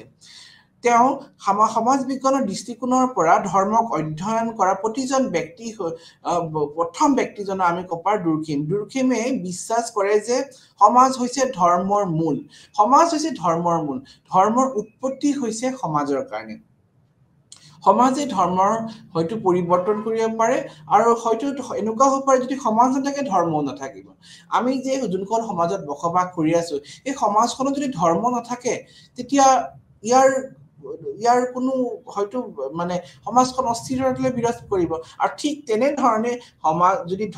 সমাজে নাথাকে ধৰ্ম কেনেকৈ থাকিব মানুহ নাথাকে ধৰ্ম কোনে ফলো কৰিব এই কাৰণে আমি দেখা পাম হয়তো ধৰ্ম আৰু সমাজ এটা পইচাৰ দুটা পিঠি বুলি ক'ব পাৰো তেওঁ ইয়াত এটো ফোকাস দুৰ্খেমে এটো কথাই তেওঁ স্পষ্টকৈ ক'ব বিচাৰিছে যে ধৰ্মৰ সমাজৰ প্ৰতি এটা দায়বদ্ধ আছে এটা ৰোল আছে the role of religion towards society সমাজখন গঢ় লৈ উঠাৰ কাৰণে সমাজখনে মানে এখন সমাজ গঢ়িবলৈ যি দায়বদ্ধ সেইখিনি ধৰ্মৰে আছে গতিকে ধৰ্ম এক সামাজিক প্ৰতিষ্ঠান বুলি কৈছে এটা সোশ্যাল ইনষ্টিটিউশন বুলি কৈছে কাৰণ কি ধৰ্মত যিখিনি ধৰ্মীয় পৰম্পৰা যেনেকৈ বিবাহে আমি কলো যেনেকৈ পৰিয়ালে সেইবিলাক সমূহ কিন্তু গোটেই সমূহ কিন্তু ধৰ্মৰ লগত জড়িত হৈ আছে ধৰ্মই বিভিন্ন সময়ত যিখিনি কাৰ্য পদ্ধতি অৱলম্বন কৰি আছে সেইখিনি কিন্তু আমি দেখা পাম সোসাইটিৰ কাৰণে কৰি আছে ধৰ্মৰ যেনেকৈ বিবাহতে উদাহৰণস্বৰূপে আমি দেখা যদি চাওঁ বিবাহৰ কথাকে কলো তে বিবাহত যিখিনি ধৰ্মীয় পৰম্পৰা জড়িত হৈ আছে সেই ধৰ্মীয় পৰম্পৰাসমূহ কিহৰ কাৰণে হৈছে ধৰ্মই হৈছে ধৰ্মৰ কাৰণে হৈছে আৰু সেই ধৰ্মীয় যি পৰম্পৰা যিখিনি ৰিচুৱেলছ সেইখিনি কিন্তু একোটা বিশেষ আইডেন্টিটি পিছত সৃষ্টি কৰিছে এটা নতুন কালচাৰ আইডেন্টিটি প্ৰকাশ কৰিবলৈ সহায় কৰে যেনেকৈ আমি দেখা পাম প্ৰত্যেক ধৰ্মৰে তেওঁলোকৰ ধৰ্মীয় হেৰিখিনি ৰিচুৱেলছখিনি বেলেগ আৰু সেই ৰিচুৱেলছখিনিয়ে কিন্তু তেওঁলোকৰ ধৰ্মক এটা আইডেন্টিটি দিছে যে ধৰ্মীয় পোছাক বেলেগ সেই বিবাহত পোছাক বেলেগ প্ৰত্যেক ধৰ্মীয় লোকসকলৰ সেই পোছাকসমূহে কিন্তু একোটা জাতিক ৰিপ্ৰেজেন্ট কৰাত সহায় কৰিছে গতিকে দুৰ্খেমৰ মতে ধৰ্মৰ মূল কাম হৈছে সমাজত সামাজিক সংহতি আৰু সামাজিক সংহতি স্থাপন কৰা গতিকে ধৰ্মৰ এটোই মেইন উদ্দেশ্য হৈছে কি সোসাইটিখনত একগোট কৰি ৰাখা সোসাইটিখন একতাৰ বান্ধোনত বান্ধ খাই থাকে সোসাইটিখনৰ যে লোকসকলে ইজনৰ সিজনৰ লগত কোনো যেতে ভেদাভেদ নাৰাখে হেতুই ধৰ্মৰ মেইন কাৰণ হৈছে যেতিয়া আমি উদাহৰণ যদি চাওঁ তেতিয়া আমি দেখা পাম এই আমি যে যিখিনি ধৰ্মীয় পৰম্পৰা ফেষ্টিভেল আমি পাতি আছো সেই ফেষ্টিভেলখিনি আমি কেতিয়াও কৰিব নোৱাৰো আমাৰ হেতু সদায় টিম ৱৰ্ক হয় এতিয়াও অকলে কৰা সম্ভৱই নহয় যি সমাজত যিখিনি এখন হয়তো যিকোনো আমি ফেষ্টিভেল সেলিব্ৰেট কৰিবলৈ যাওঁ তেতিয়া সেইখিনি কেতিয়াও অকলে কৰা নহয় আমি সদায় যে ধৰ্মীয় ফেষ্টিভেল আমি সদায় মানুহ মাতো মানুহৰ অবিহনে কেনেকৈ আমাৰ হ'ব men is a social animal এই কথাটো আমি বাৰে আমি সোশিয়োলজিত আমি জানিয়ে সমাজ বিজ্ঞানৰ এই কথাটো বাৰ কোৱাই হৈছে কি মানুহ এক সামাজিক প্ৰাণী সমাজৰ অবিহনে মানুহৰ কোনো অস্তিত্বই নাই গতিকে ধৰ্মই মানুহৰ কাৰণে হৈছে সমাজৰ কাৰণে হৈছে সমাজৰ সুসংগঠিত সমাজ এখন গঢ়াৰ হৈছে ধৰ্মৰ মেইন উদ্দেশ্য দুৰ্খেমৰ মতে ধৰ্মৰ অন্যতম সামাজিক প্ৰকৃতি বুলি কৈছে সমাজৰ প্ৰকৃতি it is a nature of society তেওঁৰ মতে ধৰ্মৰ সমাজ বিজ্ঞান তথ্য হিচাপে গণ্য কৰা উচিত কাৰণ ই জীৱৰ এক মানে আধাৰ বুলি ক'ব পাৰি সমাজৰ বাবে ধৰ্মৰ প্ৰয়োজন কাৰণ ই সামাজিক সংহতিৰ বাবে গুৰুত্বপূৰ্ণ ভূমিকা পালন কৰি আহিছে গতিকে আমি দেখা পাম ধৰ্মৰ যিটো ভূমিকা সেই ভূমিকাটো অতি গুৰুত্বপূৰ্ণ কাৰণ কি সমাজত সংহতি ৰাখাৰ কাৰণে এক গুৰুত্বপূৰ্ণ পালন কৰি আহিছে আৰু গতিকে দুৰ্খেমৰ মতে ধৰ্মৰ উৎপত্তি কেতিয়া আৰু কেনেকৈ হ'ল হল হিয়া গুৰুত্বপূৰ্ণ নহয় কিন্তু গুৰুত্বপূৰ্ণ হয় হল সমাজৰ প্ৰতি ধৰ্মৰ অৱদান গতিকে দুৰ্খেমৰ মতে সমাজৰ ধৰ্মৰ উৎপত্তি কেনেকৈ হল ধৰ্মৰ উৎপত্তি বিষয় আমি জানাতকৈ ধৰ্মৰ সমাজৰ প্ৰতি ধৰ্মৰ কি অৱদান আছে সমাজৰ প্ৰতি ধৰ্মৰ কি দায়িত্ব আছে সেইখিনিহে অতি গুৰুত্বপূৰ্ণ সমাজৰ প্ৰতি ধৰ্মৰ কি দায়বদ্ধতা আছে সমাজৰ প্ৰতি কি ৰোল আছে হেতুহে ইম্পৰ্টেন্ট কাৰণে আমি এই তিনিটা থিওৰি যোনটো মেইন থিওৰি এই থিওৰি কেইটাত আমি এটো দেখিলো যে ইয়াত প্ৰত্যেকটো থিওৰিতে বেলেগ বেলেগ যে প্ৰথম থিওৰিটোত আমি টাইলৰ তেও আত্মাৰ ওপৰত বিশ্বাস কৰিলে মেৰিটে হয়তো এনিমেট আৰু ইনিমেট অবজেক্ট জীৱিত অজীৱিত বস্তুৰ ওপৰত মানুহৰ যি বিশ্বাস ভয় তাৰ পাই কিন্তু ধৰ্মৰ উৎপত্তি হোৱা বুলি কৈছে আৰু দুৰ্খিমে কৈছে তেও হৈছে ধৰ্ম হৈছে সমাজৰ কাৰণে সমাজৰ পাই ধৰ্ম উৎপত্তি হৈছে এই কাৰণে আমি দেখা পালো এই তিনিটা তত্ত্বত মানে বেলেগ বেলেগ ধৰণৰ ধাৰণা আৰু বেলেগ বেলেগ ধৰণৰ কথা উল্লেখ কৰিছে গতিকে আৰু ইয়াৰ যদি অন্য প্ৰভাৱৰ কথা যদি চাওঁ তেতিয়া ধৰ্মৰ বহুত প্ৰভাৱ আছে ধৰ্মৰ অবিহনে আমাৰ মানৱ জাতিৰ অস্তিত্ব আমি কল্পনাই কৰিব নোৱাৰো ধৰ্মীয় তত্ত্বসমূহতে এই কথা দাঙি ধৰিছে যদিও ধৰ্মৰ লগত আমি জড়িত হৈ পেলাই ধৰ্মীয় কাৰ্যসমূহ কৰিবলৈ যাওঁ কিন্তু তাৰ একোটা ধৰ্মই যে মানৱ সমাজত একগোট হৈ ৰাখিব বিচাৰিছে সোশ্যাল বন্ডিংটো যে ৰাখিছে সেইটো কিন্তু আমাৰ দুৰ্খেমৰ কথা অতি স্পষ্ট হৈ গৈছে আলটিমেটলি আমাৰ ধৰ্ম কিয় লাগে সমাজৰ কাৰণে লাগে সমাজখন আমি সমাজৰ এটা সুনাগৰিক হৈ ডাঙৰ হ'ব লাগে যাতে আমি সমাজৰ কাৰণে কাম কৰো সমাজখন এখন সুস্থ সমাজ আমি যাতে কল্পনা কৰিব পাৰো সেই কল্পনা কৰাটোই আমাৰ আসলকে মেইন লক্ষ্য হৈছে গতিকে আমি এই তিনিটা লেকচাৰত আমি ধৰ্মৰ বহুতখিনি কথা জানিব পাৰিলো আজি অন্তিমটো ক্লাছত আমি ধৰ্মৰ যোনটো অন্তিমটো ক্লাছত আমি সেই প্ৰথম ক্লাছৰ পৰা যদি আমি চাওঁ তে দেখা পাম কি ধৰ্মৰ সমাজৰ প্ৰতি ৰোলৰ বিষয়ে আমি জানিলো ধৰ্মৰ মানৱ জাতিৰ কাৰণে কি ভূমিকা তাৰ ফাংচন কি কি সেই বিষয়ে আমি আলোচনা কৰিলো তাৰ লগতে ধৰ্মৰ যি সংজ্ঞাসমূহে দিছে এই সংজ্ঞাসমূহ কেনেকেনো বিভিন্ন সময়ত কেনেকে ধৰণে খাপ খাইছে সেই বিষয়ে আমি দেখা পালো তাৰ লগতে আমি এইটো কথাও জানিলো থিওৰিসমূহৰ বিষয়ে আমি আলোচনা কৰিলো যে সমাজত ধৰ্মৰ কেনেকুৱা ধৰণৰ ব্যাখ্যা কেনেকুৱা ধৰণৰ তত্ত্ব থাকে সমাজৰ কেনেকে উৎপত্তি হল ধৰ্ম সেই তত্ত্বসমূহ আমি দেখা পালো টাইলৰৰ যোনটো থিওৰি যে আত্মাৰ ওপৰত বিশ্বাসটোই ধৰ্ম আত্মাৰ ওপৰত আত্মা বুলি এটা যে কনসেপ্ট আছে কনসেপ্ট অফ সোল তাৰ পাই ধৰ্মৰ উৎপত্তি হৈছে হেতু কথা আমি প্ৰথম কথাত গম পাওঁ তাৰ পিছত যোনটো আমাৰ মেৰিটৰ থিওৰিটোত আহিল তাৰ তেওঁৰ থিওৰি তত্ত্ব মতে তেওঁ ক'লে যে জীৱিত অজীৱিত বস্তুৰ প্ৰতি মানৱ জাতিৰ যি বিশ্বাস হেতুৰ পাই ধৰ্ম উৎপত্তি হোৱা বুলি ক'লে তাৰ পিছত যোনটো থিওৰিটো তাৰ হেতু থিওৰিটোত কি পালো আমি যে আমি ধৰ্ম হৈছে সমাজৰ কাৰণে ধৰ্ম হৈছে সমাজৰ কল্যাণৰ কাৰণে কাম কৰা for the society for the welfare of the society সমাজৰ কাৰণে ধৰ্মৰ উৎপত্তিৰ ওপৰত আমি আলোচনা কৰাতকৈ ধৰ্মৰ কি সমাজৰ প্ৰতি কি অৱদান আছে সেইটো বিষয় দুৰ্খেমে দাঙি ধৰিলে গতিকে আমি এই তিনিটা ক্লাছত আমি বহুখিনি কথা জানিলো ধৰ্মৰ উৎপত্তিৰ বিষয়ে ধৰ্মৰ ফাংচনৰ বিষয়ে আৰু ধৰ্মৰ মানৱ জাতিৰ ওপৰত কি তাৰ ভূমিকা আছে ধৰ্মক আমি অকল এটা প্ৰতিষ্ঠানতে আমি কেতিয়াও সীমিত ৰাখিব নোৱাৰো আমি অকল তাক এটা মানে প্ৰতিষ্ঠানতে সীমিত নাৰাখি আমি ইয়াৰ পৰিসৰ সমূহ দেখিলে আমি গম পাম ইয়াৰ পৰিসৰ অতি বহল ইয়াৰ পৰিসৰৰ পৰা আমি দেখা পালো ধৰ্মক অকল ধৰ্মীয় অনুষ্ঠানেই নহয় তাৰ লগত অন্য অনুষ্ঠানৰ লগতো জড়িত হৈছে সমাজখন পলিটিক্যাল ইনষ্টিটিউশন হিচাপে কি কাম কৰিছে লগতে এটা কালচাৰাল ইনষ্টিটিউশন লগতে এটা social control as a mechanism of social control মানৱ জাতিৰ আচৰণ বিধি নিয়ন্ত্ৰণ কৰাটো সহায় কৰিছে এই কাৰণে তাৰ আইন ধৰ্মক আমি আইন বুলি ক'ব পাৰো ধৰ্মীয় যিখিনি মানে ৰিচুৱেলছ আছে যিখিনি পৰম্পৰা আছে তাৰ লগত যিখিনি আমাৰ তেব জড়িত হৈ আছে যে পাই না পাই এইটো কাম কৰিব পাই এইটো কাম কৰিব নালাগে এইটো ধৰ্মত আমাৰ এইখিনি কাম কৰিব বেয়া হ'ব পাপ পুণ্যৰ যি কথা এইটো কাম কৰিলে আমাক মানে আমি স্বৰ্গত যাম নৰকত যাম উইল গো টু হেভেন অৰ হেল এই যিখিনি আমাৰ কথা আগৰ পাই ধৰ্ম মানে শিকোৱা গৈছে যে সেইখিনি কথা কিন্তু আমাক এটা বেয়া কাম কৰাৰ পৰা আমাক বিৰত ৰাখিছে আমি সেইটো কাম কৰিবলৈ নাযাওঁ সেইটো কাম কৰাৰ পৰা আমাক নিজকে বিৰত কৰি ৰাখিছে গতিকে আমি দেখি আহিছো কি সমাজত ধৰ্মৰ বিভিন্ন সময়ত ধৰ্মক লৈ মানুহে বহুত ধৰণৰ মানে এটা বহু ধৰণৰ হয়তো বেলেগ বেলেগ কামো কৰা আৰম্ভ কৰিছে ধৰ্ম খটাই এটা ইনস্ট্ৰুমেন্ট হিচাপে পলিটিক্যাল ইনস্ট্ৰুমেন্ট হিচাপে লৈছে বহু সময় কিন্তু আমি যদি চাওঁ ধৰ্মৰ মেইন উদ্দেশ্যটো হৈছে সমাজ সেৱা